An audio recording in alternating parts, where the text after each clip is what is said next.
This is Karen with newclevelandradio.net, and it is time for Avoid the Maze. You are special. Yes, it is a new version of Avoid the Maze. And the reason we're doing this is that I realized that I raised a son with special needs.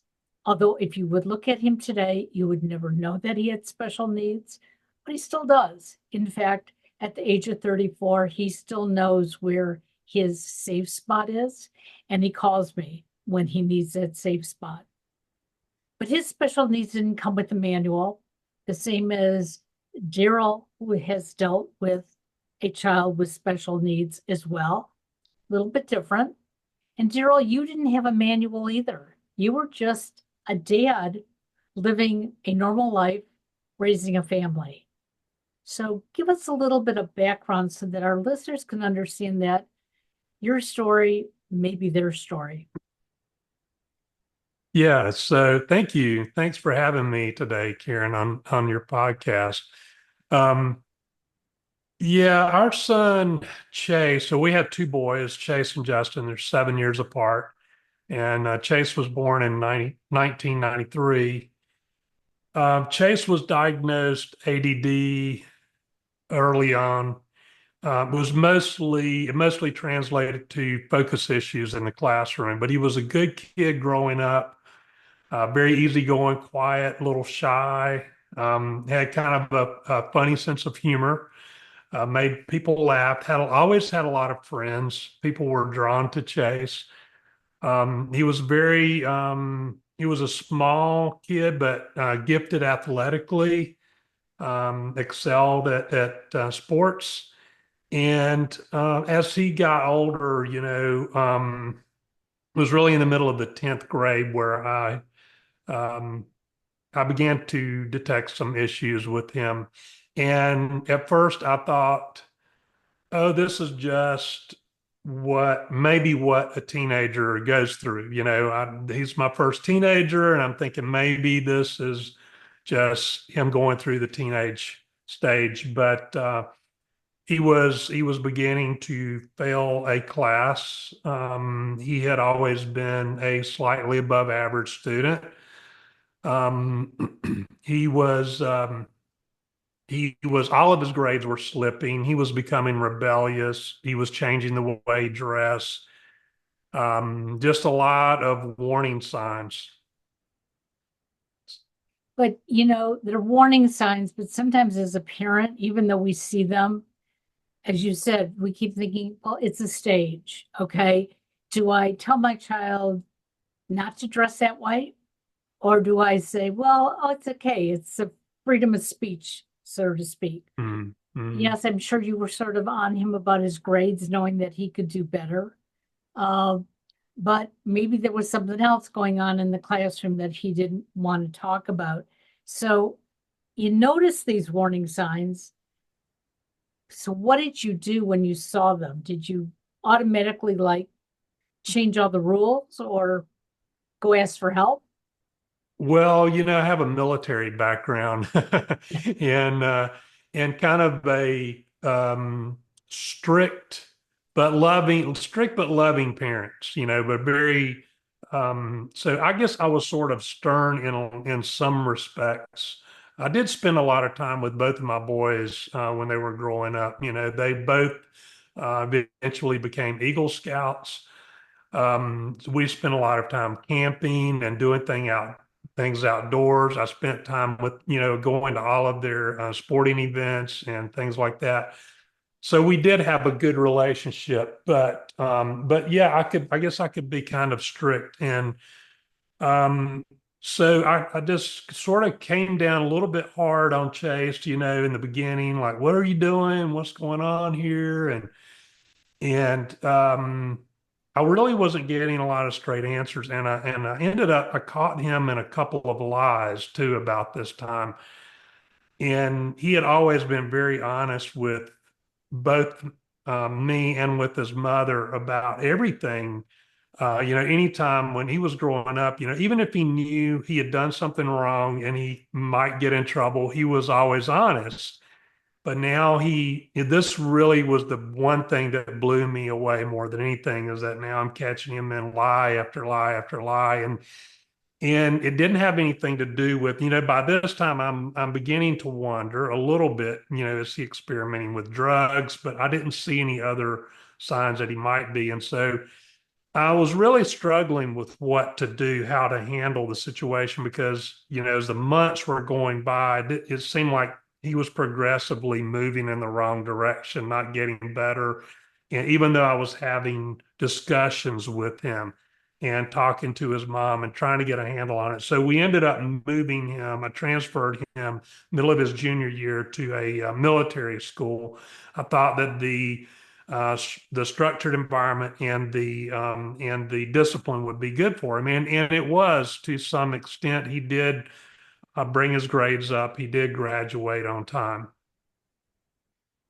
So, it's very difficult, and we tend a lot to blame parents when their children go in the wrong direction. And sometimes parents are to blame because they've introduced their children to the things that are making them go in not a good direction. But in Hmm. your case, obviously that wasn't the case. Something was drawing him, whether it was, well, I want to get away from dad's strictness. So I'm just going to go with this group of people who say, do whatever you want to do, or something else. Okay. Now you said he was smaller in stature. So maybe, he wanted to be like the taller boys and the bigger boys, but we never know. And you tried having these discussions with him. What was his response? Was he giving you the answers that you wanted to hear, or did you realize that he was sitting there just lying to your face when you had them? Kind of a mixture, really. But I had detected early on that Chase struggled with some self-esteem issues. I was the same when I was his age, or very shy, quiet, and it's something that I grew out of. But he was struggling with that, and I think um, he was kind of overcompensating for that, with some of his behavior. And maybe he had, I can't say for sure, maybe he had bumped into some people who he was beginning, who were using drugs at school, and he was beginning to experiment with some of that and running with a different crowd, sort of as a way to boost his self-esteem, to feel like he fit in. Because I did find a journal note that he had written not too long ago. My wife ran across it when he was at the military school. We think that's when he wrote it, but just in that journal note saying that, I just don't feel like I fit in anywhere, no matter what I do. And you could just tell he was really, really struggling, way more than I ever imagined. So he was kind of hiding some of that, I think. But he had a really good senior year of football at the military school, and there was a college. Well, there were several colleges that showed some interest, but one in particular offered him some scholarship money to attend school there and play football for them. And so he headed off to college. And to this point, I did not know Chase had a drug problem. I did not know, I've never known really whether he experimented in high school at the public school that he was at, but I knew that he experimented with a couple of things while he was at the military school, some things that were slipping through the cracks. Um, but I still did not think that he had a drug or alcohol problem. But when he got to college, he almost immediately began to gravitate to a really rough crowd, and there was immediate experimentation going on with drugs and alcohol. And I think it's just first of all, he was at home with mom and dad, were kind of strict. He goes to a military school, and he's got that, people watching him all the time, keeping an eye on him. But now he gets to college and he has all this freedom. And yeah, he began to experiment, and I could see things were spiraling out of control quickly. And and the sad part is that Chase is not the only child with self-esteem issues. I think if you talk to most people growing up today, I had them, okay? Oh yeah. And I remember my mother saying to me, "Oh, there's nothing wrong with you." And be like, "Well, why doesn't so and so like me? Or why don't I fit in?" And that was so important to me as a teenager and even as a Hmm. very young adult. And as parents, we tend to want to tell our kids, "No, you're all right. Just go find a different crowd to play with." Hmm. And it's not that easy. Um, It's not. Yeah. I'm hoping that at some point here, as we evolve, there will be a book, a manual that is going to help young people grow up better, because it is the feeling of inadequacy that is turning our children in the wrong directions.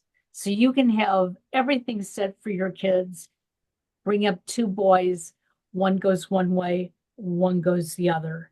Uh, many, many influences. But here he's at college. He's asked to play football, something obviously he wanted to do. He knew what the rules were to play football, and that was to stay clean. But obviously, there was a pull from this other fraction of people that made him feel better about himself than playing football. Yeah. So, I mean, his freshman year, he was redshirted, which means, he could practice, he would dress out for games, but he was always on the sideline, no Right. playing time in any of the games, to give him an extra year of eligibility. The school that he attended was one that was not in the NCAA conference. It was an NAIA school, and they allow each of their schools to determine their own drug testing policy.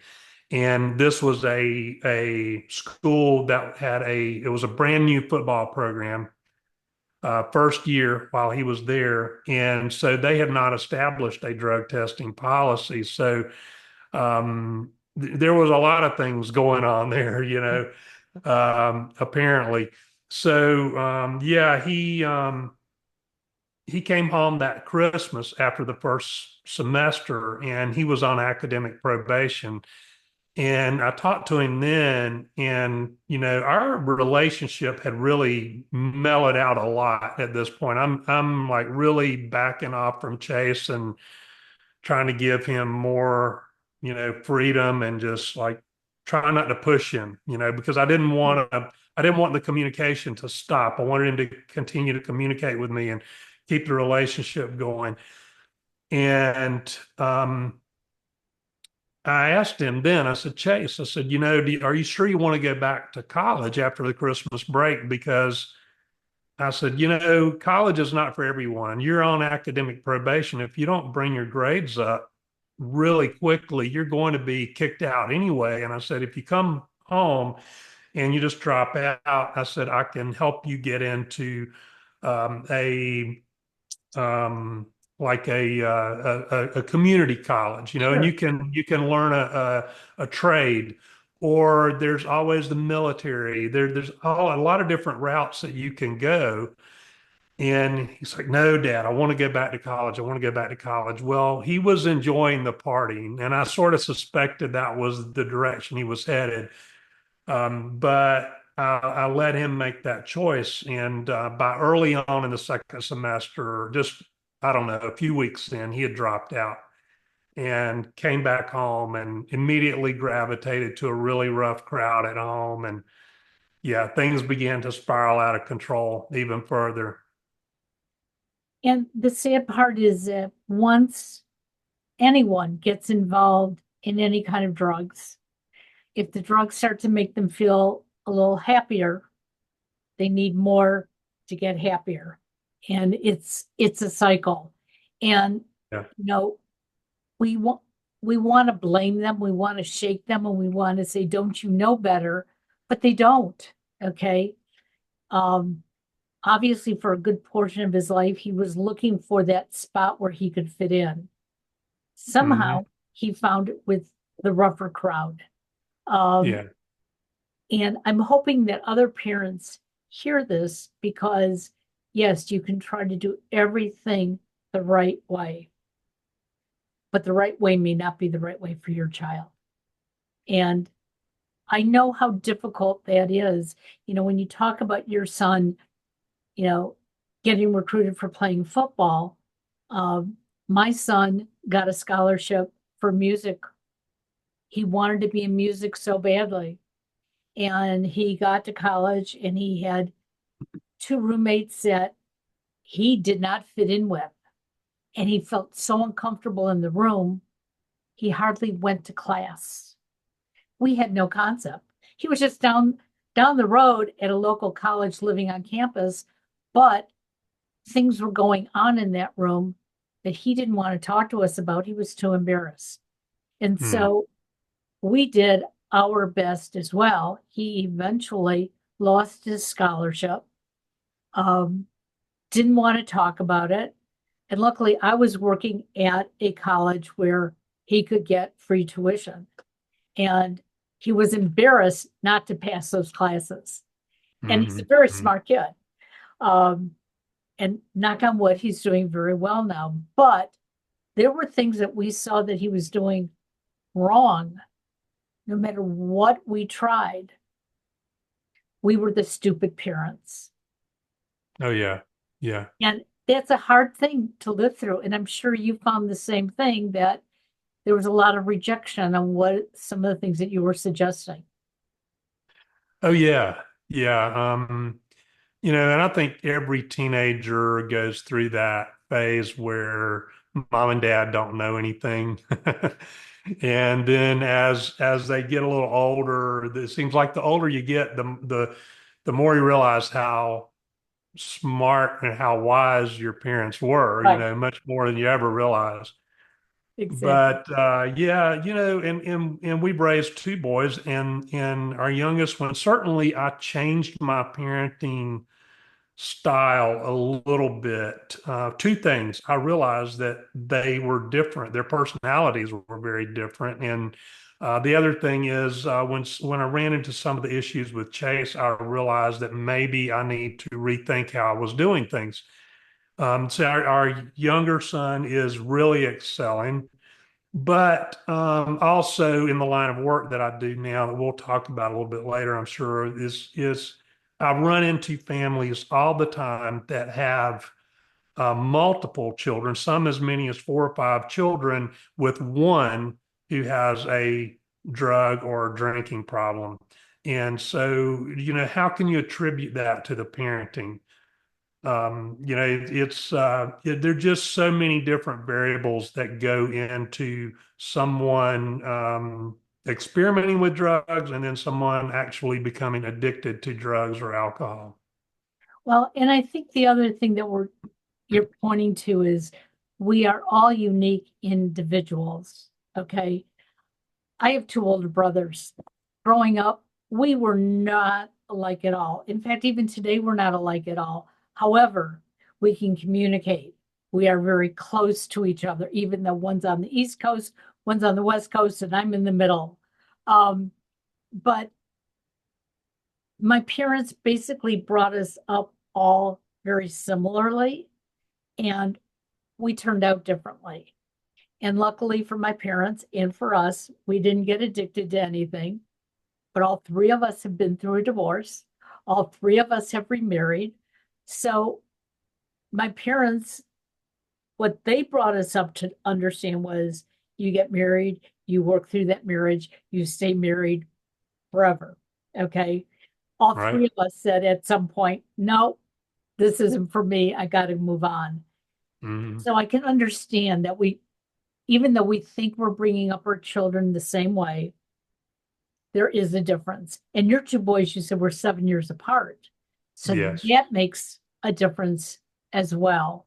Yes. Mhm. So You lost Chase to drugs, but you lost him twice. You lost him while he was taking the drugs, and then when he lost his life.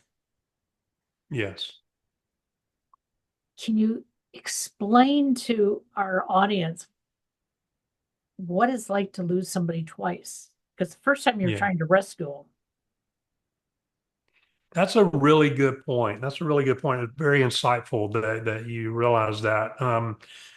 Not a lot of people who haven't been through this get that piece of it. I tell parents all the time who have a child that is battling addiction. They're in the midst of the addiction, that you're already grieving over the loss of your child because they're no longer the child that you knew. You may be grieving over missed opportunities for them. Um, you're grieving over the relationship is not the same.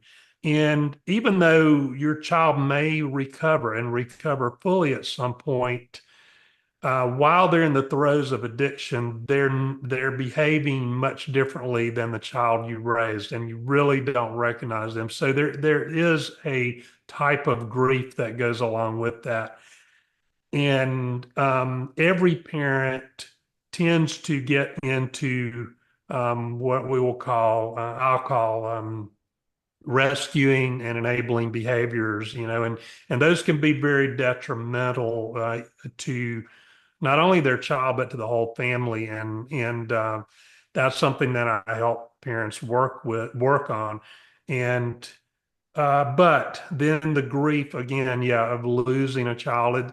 There are different types of grief, and both are intense.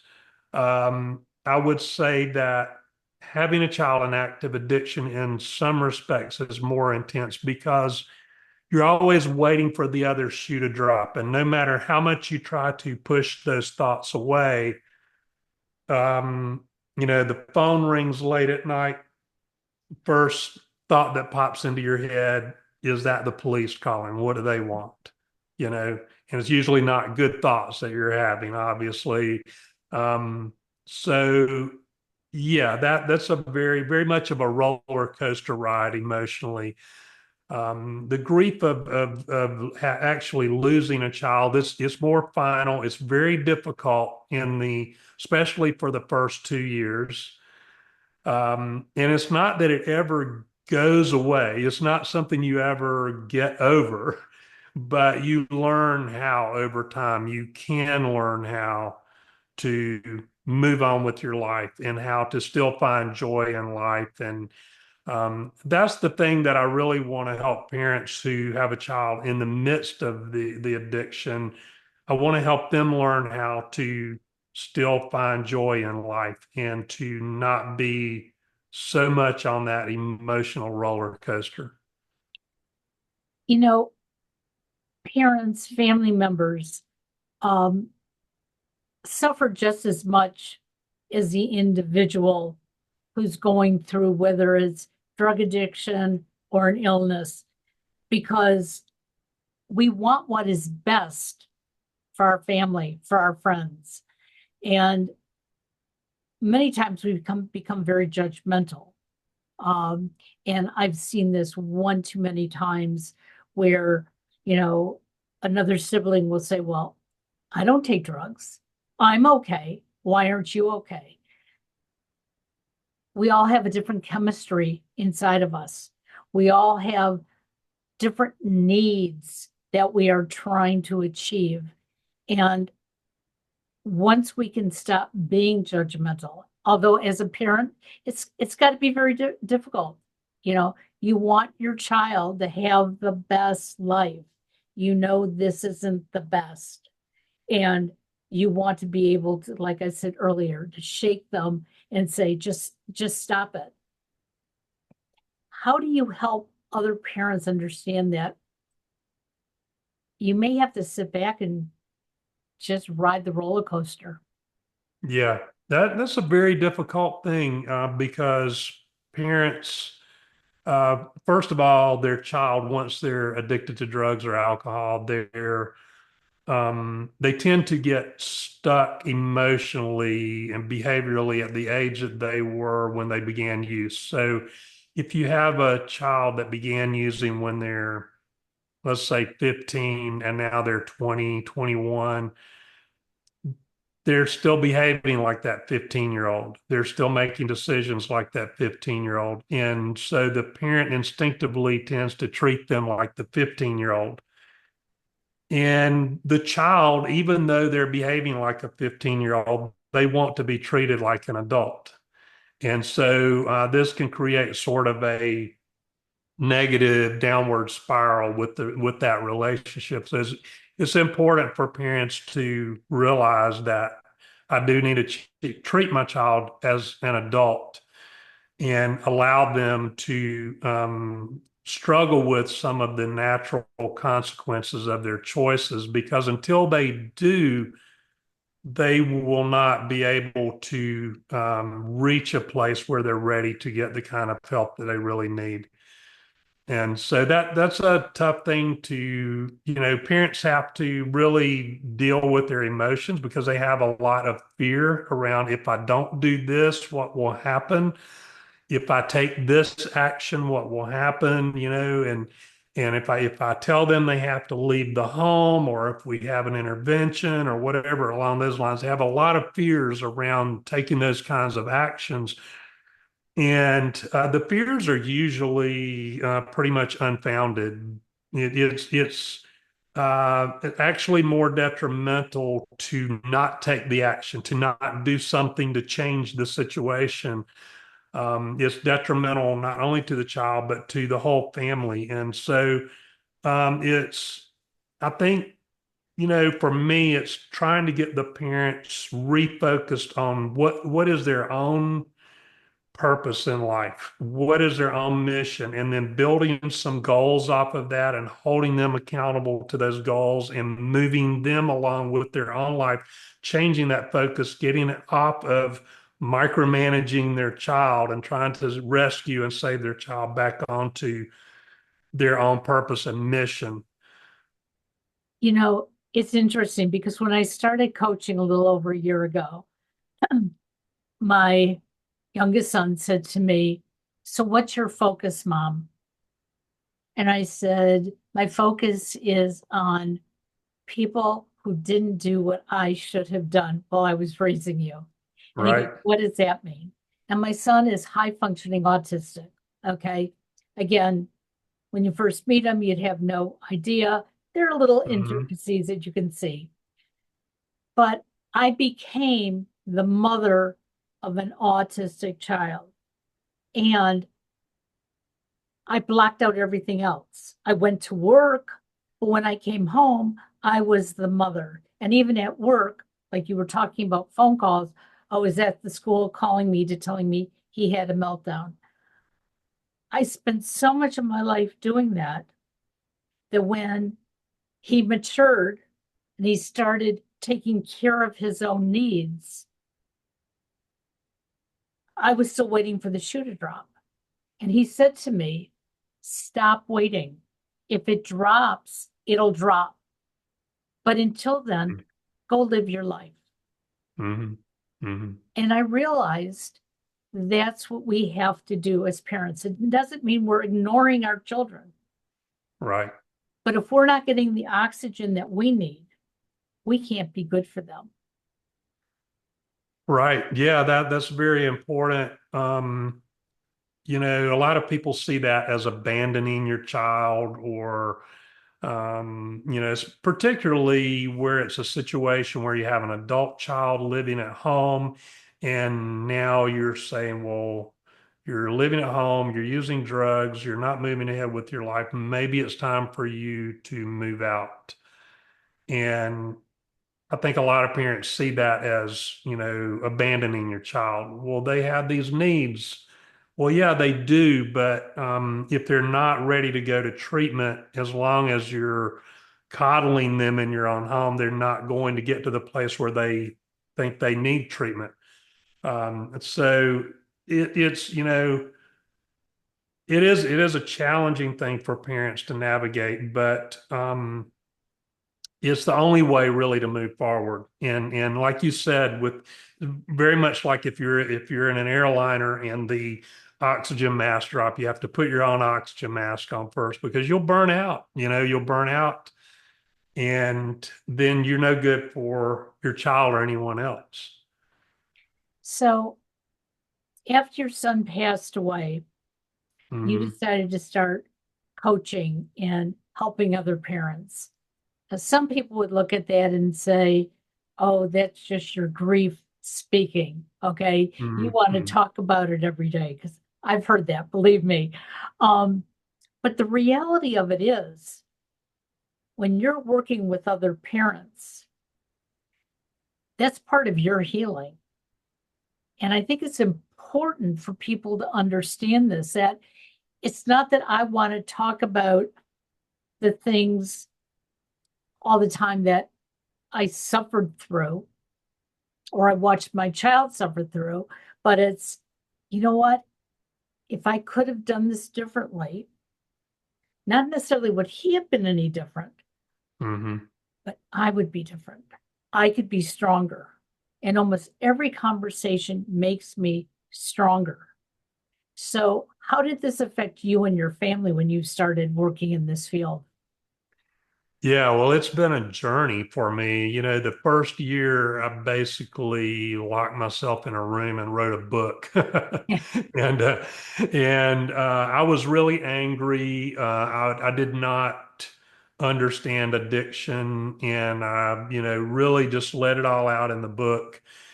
And then I made a short film about Chase, and I interviewed some of his friends, and documentary style film is 23 minutes long. And all of this was steps that I was taking that were healing for me. Um, but as I went along, I needed more answers. I needed to understand addiction better so that I could feel like I was making more of a difference, more of an impact. And someone directed me to an organization called PAL. It's Parents of Addicted Loved Ones, and it's a peer support group for parents with a child battling addiction. And I attended a meeting, and I became a co-facilitator eventually. The lady who was facilitating that group asked me to do that. And eventually she left the group, and I began facilitating that group. And I've been facilitating that group for 7 years now. And then when COVID happened, we went online, and it was an in-person group, but we moved online, and I've been doing that ever since online. And then from there, I realized that some parents needed more accountability. They needed more hands-on help, and started coaching. And then I got last September, about a year ago, I got certified to do interventions, and which kind of goes hand in hand with the coaching the parents as well. There's a lot of overlap there, but yes, it has been healing for me. I've done a lot of prevention speaking, a lot of prevention speaking over the years. And the prevention speaking, every time I talk, I'm recounting our son's story in a lot of detail. And it's like reopening that wound. And sometimes I sort of get on autopilot because I've done it so much and I can get through it. But most of the time, I will hit a spot during the speech when I have to take a moment. And I get emotional because I'm reliving that moment every time. And it's like, some people would say, well, why do you do that? Because it's like you're just reopening that wound. But I get so much out of um, giving the talk because people come up to me afterwards and we have conversation. They'll say things like, thank you so much for telling your story because I'm going through this with my family and I'm going through that. And do you have any advice for me, about that? And that is where the healing part comes in. Exactly. Exactly. Um, Somebody had asked me that the other day. I was having lunch with a friend, and she said, I'm so impressed that you are so open. And I've told things about my son that just, tore us apart, not because he was ill in any way, but it was the way people looked at him and looked at us. And those are the wounds that I talk about a lot. And I'll start to feel it and I'll feel rejected. But then when that other parent comes up to me and says the same thing, I'm going through the same thing. It's like, okay, I wasn't crazy. Okay. Those Hmm. were real feelings. But I know personally, for my husband and I, as much as it drew us closer together, raising a child with different needs, many times it pulled us apart. Now we're still together 40 years, okay? And our Hmm. son is off living his life and has a great career, but that's not for everybody. A lot of times that loss, because of illness, because of drugs, because of just changing one's identity in any way, splits up the family. Yeah. There's you, his mother, and his brother. Has it affected you in any way? Has it brought you closer? Is it further apart? I think, I think there were some definite struggles early on for the first couple of years, particularly with my relationship with our younger son. He was 14 when this happened. And, that was just a really big blow for him. I've never seen him get really, really emotional about it other than the day when it happened. But, there was definitely some friction between the two of us for a couple of years. I mean, boys that age are going, their testosterone is raging anyway. And now you've got this dad in the house with a military background. But I think as all of that was going on, um, that's when I realized I have to, like I mentioned earlier, I have to change up parenting with him. And I backed off and I let him make some mistakes and didn't say anything. And it was really hard to do. I'm But sure. but when he got to college, his freshman year, he called me one day and he said, "Dad, I got to ask you a question. There's this girl I've got a problem with, and what do you think about this? Or what do you think about that?" And I'm like, "Really, you're asking me for advice about a girl?" And I just was blown away by that. And our relationship has gotten closer and closer over the years. And my wife and I, we grieved differently. You know, she started attending a grief support group. She went through it twice. It's like a 12-week course. And while she was doing that, I was writing my book, and we did things differently. But ultimately, we continued. We've been a football family for such a long time. And our youngest son played football too, and also in college. And so we went to all of his football games, high school and college. And, that was one of those things that kept us, that was sort of a little bit of a glue, other than, we are Christians and we're churchgoers, so those things were the glue that kept us together. And that's important for people to understand. You said it right in the beginning. You grieve differently. Nobody grieves exactly the same way. And there's no timeline for grief. And Right. as you also pointed out, when you're giving your talks, okay, you can start grieving during that talk.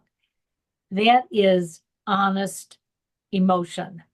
And we need it. Okay. We can't take those emotions and say, I'm never going to think about this again because it was a good part of your life, Mm. you know? And if somebody does that, I'm more concerned about how they're going to live the rest of their life. So if my listeners wanted to reach out to you, number one, your story resonates with them, they may need some support, or they want to read your book, or they want to see the film. How can we get more information? Well, they can go to my website. It's thefamilyrecoverycoach.com. And they should be able to follow all of the links from there to you can find my book from there. I have an online course, and you can certainly set up an appointment with me through that website. So that's the best way. I am out there all over social media. I have TikTok channel is my that's where I put most of my content, but it's also shared on all of the other social media platforms. Well, as long as they don't shut down TikTok, we'll be able to Right. find you on TikTok. But I think it's really important for my listeners to understand you may not be going through this in your immediate family, but somewhere in your circle, someone is. And please don't judge the parents. Even if the parents have had that influence, you don't know what caused that. And it's about time that we become more mindful, more understanding. And some things we can cure, but there are a lot of things that we still can't. So kudos to you, Darryl, and your family for continuing to be there and help each other out. Again, we're sorry for your loss, and we hope to learn more about the wonderful things your son did in his life. Thank you very much. Have a wonderful day. Thank you so much, Karen. Bye bye. Bye bye.